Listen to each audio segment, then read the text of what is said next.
एक दफा का जिक्र है, एक खामोश से जंगल में एक प्यारा सा सफेद खरगोश और एक शरारती भूरी गुलहरी रहते थे। वो दोनों बहुत अच्छे दोस्त थे और हमेशा एक दूसरे से चीजें बांटते, जैसे अच्छे मुसलमान दूसरों के साथ बांटते हैं। एक दिन गुलहरी दरख्त पर चढ़ रही थी कि अचानक फिसलकर नीचे गिर गई। इसकी टांग में चोट लग गई। खरगोश फौरन उसके पास दौड़ा। वो बहुत परेशान था, मगर उसने सब्र किया और सोचा कि मुश्किल वक्त में किसी की मदद करना अल्लाह को खुश करता है। इसने नरमी से गुलहरी की पट्टी बांधी, इसे बीरियां खिलाई और उसके पास बैठा रहा।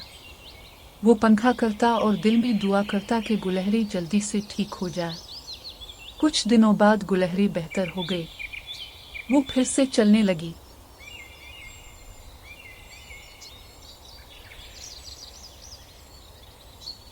खरगोश खुशी से तालियां बजाने लगा और दोनों के चेहरों पर मुस्कुराहट थी, और वो जान गए कि दूसरों के साथ मेहरबानी करना दिल को खुशी देता है और अल्लाह की रज़ा भी।